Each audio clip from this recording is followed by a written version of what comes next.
헬로 차이나입니다. 지금 중국 상해 종합지수는 강보합권에 출발을 해서 현재 5,100선에서 거래가 되고 있습니다. 헬로 차이나 오늘 유한타증권 김석환 대리 만나보겠습니다. 안녕하세요. 안녕하십니까? 네, 대리님. 오늘 또 이야기 들려주실 텐데요. 어떤 기업 일단 가지고 오셨나요? 네, 오늘은 그 중국 국제여행사라고 하는 회사에 대해서 말씀을 좀 드리도록 하겠습니다. 네, 중국 국여 잘 알죠, 우리가. 우리 네. 헬로 차이나 시간에도 설명됐었던 기업이고요. 면세점주인데요. 네. 근데 좀 특징적인 게 지금 6월 12일까지만 매수가 가능하고 이후에는 매도만 가능하다고요? 이게 무슨 이야기인가요? 네, 그러니까 우리나라도 매년 1년에 한 번씩 코스피 200에 편입되는 종목들을 정기적으로 변경을 하게 됩니다. 거기에 따라서 지수에 편입이 되느냐, 편입이 되는 여부를 좀 확인을 하게 되는데요. 중국 국제여행사 같은 경우는 실제로 그 상해 종합지수를 구성하는 그 180개 상위 종목 중에 편입이 되어 있었는데, 이번에 일단 최근 3개월 동안 거래 정지 기간으로 인해서 유동성 기준이 좀 미달되면서 일단 편입 제외가 됐습니다. 하지만 1년마다 이제 평가를 하기 때문에 실제로 이번에는 좀 편입이 제외가 됐지만 내년에는 일단 재차 편입될 가능성이 높아졌다라고 볼 수가 있겠습니다. 그렇기 때문에 이번에 좀 편입이 되면서 매수할 수 있는 기회가 단 이틀밖에 없습니다. 후광통 매매가 되는 거래 대상 종목이 좀 제한적이다 보니까 일단 이번 주까지만 매매가 가능하고 다음 주부터는 신규 매수는 불가하지만 매도는 가능한 이런 조치라고 보시면 되겠습니다. 네, 우리 후광통 매매를 하는 외국인 입장이기 때문에 180 종목 안에 상위 들어가는 기업들 가운데서 우리가 매매할 수 있는데 여기서 제외되니까 이제 앞으로 매매가 좀 불가능하다. 사놓으시면 매도는 가능한 그런 종목인데 꼭 이틀 안에 사놔야만 되는 이유가 있었나 봐요. 오늘 이야기 한번 들어보겠습니다. 아무래도 네. 중국 국여에 대해서 이미 잘 아실 테니까요. 그럼요. 다른 포인트 부분들 좀 간략하게 다시 한번 네. 마인드업하는 기준으로 좀 말씀을 드리도록 하겠습니다. 일단은 가장 큰 헤드라인은 뭐냐면 세계 관광 산업의 가장 큰 손은 현재 요우코다라고 볼 수가 있겠습니다. 지난해 우리나라를 방문한 중국인 관광객 수가 600만 명이었고요. 일본으로 1,200만 명. 전 세계적으로는 일단 거의 중국인들이 해외여행 출객 수가 약 1억 명을 돌파하는 대단히 의미 있는 한 해였다라고 볼 수가 있겠는데, 일단 이러한 부분들은 향후에 좀 더 강화될 것이다라고 일단 전망을 해볼 수가 있겠습니다.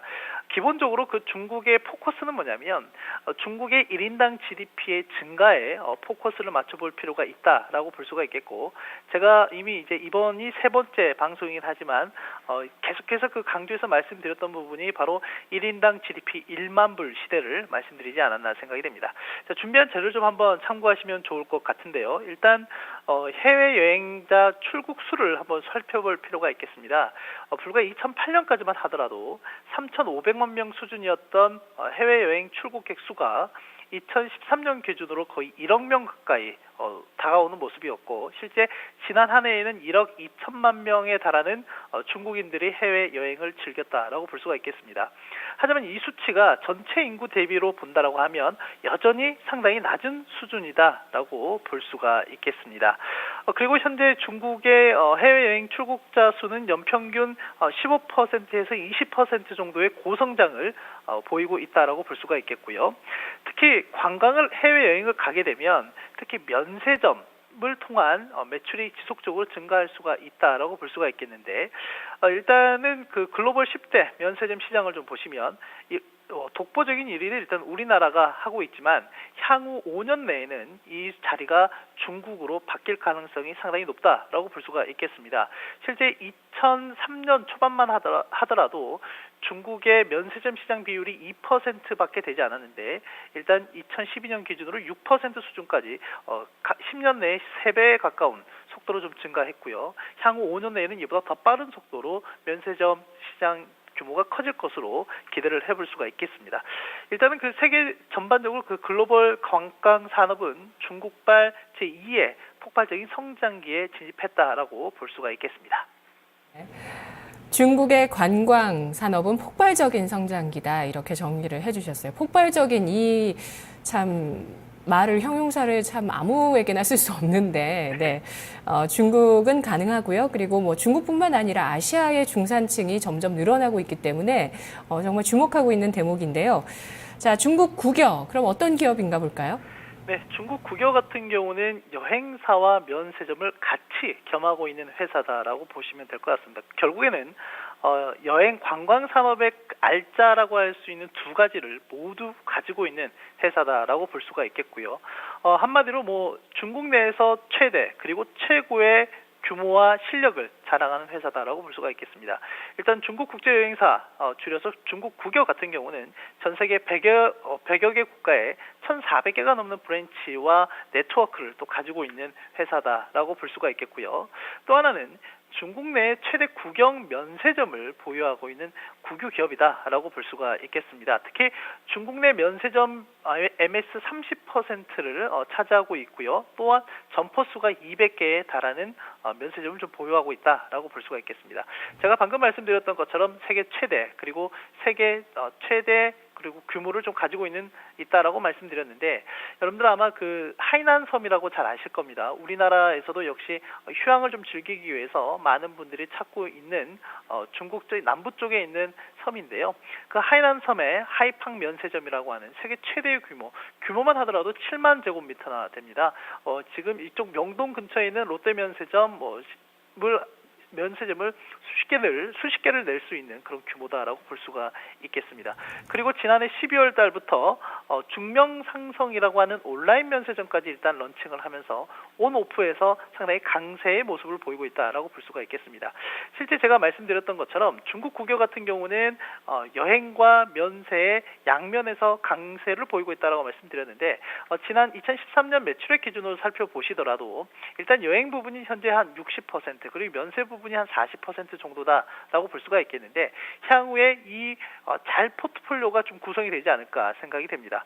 또한 그 글로벌 면세점 순위를 한번 좀 살펴보시면 우리나라의 롯데 면세점이 대략 한 4위 정도가 되고요. 신라 면세점이 8위, 그리고 중국 국여의 자회사로 보유하고 있는 면세점이 14위다라고 볼 수가 있겠는데, 이 순위는 앞서 말씀드렸던 것처럼 향후 5년 내에 큰 판도의 변화가 발생할 것으로 생각이 됩니다. 네. 중국의 내수, 중국 인구의 힘을 바탕으로 그들이 돈이 많아지면서 이제 좀 살만해지면서 네, 바뀐다는 뜻인데요. 자, 중국 하이난 같은 경우는 뭐 우리나라 제주도나 뭐 일본의 오키나와 같이 휴양지로서 유명한 그런 곳인데, 여기에 세계 최대 규모의 면세점 갖고 있습니다. 지난번에 소개해 주셨던 다른 출연자께서 그 하이난에 있는 면세점 조감도를 보여주셨는데 진짜 크고 진짜 좋더라고요. 그런데 이제 국내 기업과 한번 좀 비교를 해볼게요. 국내에서는 면세점과 여행사를 같이 하는 기업은 없죠? 그렇습니다. 면세점과 여행사를 같이 하는 기업은 없는데요. 좀 분류가 되어 있긴 한데, 일단 가장 좀 포커스를 맞춰 보아야 할 부분이 바로 그 면세점 시장이지 않나 생각이 됩니다. 그래서 국내 시장에서는 호텔신라와 한번 비교를 좀 해보도록 하겠습니다. 일단 호텔신라와 좀 비교를 해보면 아무래도 그 규모의 경제 측면에서는 상당히 좀 다르다라고 볼 수가 있겠는데, 기본적으로 인구 차이가 있습니다. 중국 같은 경우는 인구가 13억 플러스 마이너스 알파라고 하죠. 그리고 우리나라 같은 경우는 5천만 명이다라고 볼 수가 있겠고요. 지난 한 해 동안 우리나라에서 해외여행을 즐기신 국민 수가 약 2천만 명 정도입니다. 그렇다면 인구 대비 비중으로 보면 약 40% 정도이고요. 중국이 현재 1억 명 정도가 해외여행을 즐기고 있는데, 그 인구 대비했을 때는 절대적인 비중이 한 10%밖에 되지 않습니다.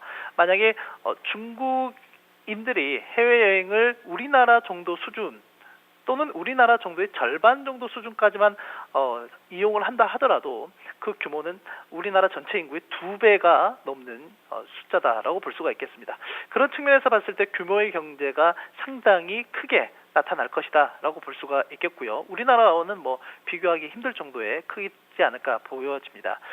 그리고 또 하나는 이제 실제로는 그 성장성 측면에서는 일단 호텔신라 측면이 좀 더 강한 부분이 있긴 하지만, 지금 현재 나가고 있는 표를 보시면 아시겠지만 호텔신라 같은 경우는 면세점 시장의 규모가 지속적으로 좀 커져가고 있는 부분을 좀 이용을 함으로써 매출의 성장률 올해 예상치가 현재 한 20% 정도 성장할 것으로 보여지고요. 중국 국유 같은 경우는 한 16% 정도 수준에서 지속적인 성장을 보일 것으로 생각이 됩니다. 하지만 좀 수익성 측면에서는 크게 좀 차이가 있다라고 보실 수가 있겠습니다. 호텔신라 같은 경우는 6% 정도의 영업이익률을 보인다라고 하면 중국 국유 같은 경우는 11% 정도의 영업이익률 추이를 좀 보인다라고 볼 수가 있겠습니다.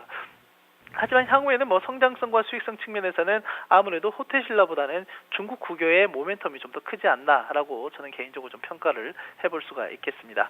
이제 마지막으로는 밸류에이션 측면인데요. 아무래도 이 관광산업이라고 하는 게 제조업체와는 달리 밸류에이션 측면에서는 약간 고평가를 좀 받을 수밖에 없습니다. 그래서 밸류에이션 측면에서의 접근보다는 글로벌 피어 대비 어느 정도의 평가를 좀 받고 있는지 좀 살펴보실 필요가 있겠는데요. 중국 국유 같은 경우는 호텔신라 대비했을 때는 약간 좀 저렴한 평가를 받고 있다라고 볼 수가 있겠습니다. 네, 현재 수익성은 중국 국유가 더 좋고 성장성은 호텔신라인데 이 성장성까지도 앞으로는 중국 국유가 좋을 것이다. 이런 그 성장성이 가시화되는 시기는 2020년 정도까지는 충분히 가능하다고 보시나요? 네, 뭐 향후 5년이 상당히 좀 네. 중요한 시기가 되지 않을까 생각이 됩니다. 일단 향후 5년이 지나는 이제 2020년 정도가 중국 전반적인 그 정책의 포커스가 2020년으로 현재 맞춰져 있고요.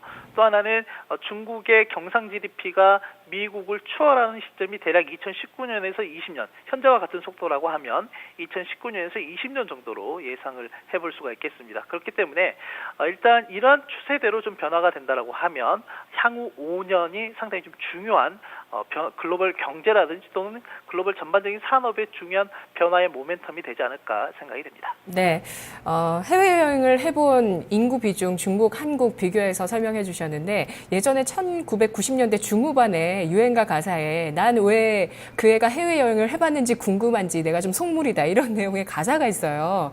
근데 중국이 딱 그런 때가 아닐까 싶어요. 아, 이 사람 해외여행 해봤을까? 약간 이런 이제 그게 이제 막 시작되는 시기인 것 같은데요. 투자 포인트를 정리하면서 전략 세워볼까요? 네. 일단 다시 한번 말씀드리면 중국 국제여행사를 매수할 수 있는 기회가 오늘과 내일 단 이틀밖에 없다라고 말씀드리고 싶고요. 일단 향후에 좀 어떻게 될지 모르겠지만 향후 1년 동안은 내년 정기 편성 과정까지는 일단 매도만 가능하다라고 볼 수가 있겠습니다. 다시 한번 말씀드리면 일단 중국 내 1인당 GDP가 크리티컬한 자리라고 할 수 있는 1만 불을 돌파하는 시점부터 상당한 해외여행 수요가 증가할 것이다. 그 시점이 향후 5년 내에 도래할 것이다 라고 볼 수가 있겠습니다.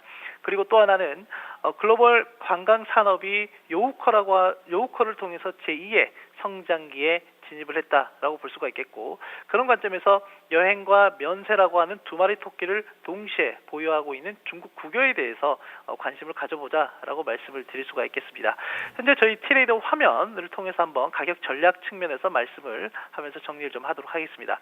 실제로 좀 화면을 통해서 보시면 중국 국유 같은 경우는 후광퉁이 시행된 시점부터 좀 살펴보시면 상당히 좀 견조한 상승 트렌드를 만들면서 올라오고 있었습니다. 그런데 3월 중순 이후에 주요 자산 구성을 위한 거래 정지 기간으로 들어갔었는데요. 실제로는 그 지분 양도를 하려고 했었는데 그 지분 양도가 원활하게 좀 진행이 되지 않아서 실제 그 3개월 동안의 정체기가 좀 있었죠. 거래가 정지가 된 부분이 있었지만 6월 달 들어서 그 거래 정지가 풀리면서 연이틀 계속해서 상한가를 진입을 하는 모습을 좀 확인을 할 수가 있었습니다. 오늘도 뭐 충분히 좀 흔들리고 있는 자리에서 실제로 이렇게 많이 오른 종목을 매수를 할 수가 있을까라고 하는 부분에 대해서 좀 고민을 하신 분들이 많은데 일단 중국 국제여행사 같은 경우는 아무래도 향후에 그 귀주모테주와 같은 그런 모멘텀으로 좀 접근을 하시는 게 좋지 않을까 생각이 됩니다. 귀주모테주도 상당히 그 시장 내에서 독보적인 권위와 MS를 가지고 상당한 그런 프리미엄 효과를 좀 누리고 있는데요. 중국 국제여행사도 향후에 성장성과 수익성을 기반으로 그런 프리미엄을 향유할 수 있다라고 볼 수가 있겠습니다. 현재 주가 수준이 대략 한 75위안 정도이기 때문에 현재 구간에서도 역시 적극적인 편입이 가능한 구간이다라고 볼 수가 있겠고, 결국엔 이러한 기반으로 했을 때 단기적인 관점보다는 중장기적인 관점에서 차근차근 주가가 좀 높게 올라갈 수 있는 여지가 있지 않을까라고 보고 있습니다. 조금 목표가를 상당히 좀 높게 산정을 했으면 말씀드렸는데 실제로 한 200위안 정도, 물론 그 산정의 추정치는 성장성과 수익성이라는 기반, 그리고 향후에 이러한 부분들이 매출이나 영업이익 측면으로 반영이 되는 시점까지 좀 고려해서 그렇게 목표가를 좀 정해드리도록 하겠습니다. 네, 화끈한 목표 주가를 제시해 주셨네요. 잘 들었습니다. 네, 감사합니다. 네, 고맙습니다. 헬로우 차이나 오늘 이제 매수할 수 있는 날짜가 2거래일 남아있는 중국 국제여행사 알아봤습니다. 마켓 이마 기장에서 잠시 후에 뵙겠습니다.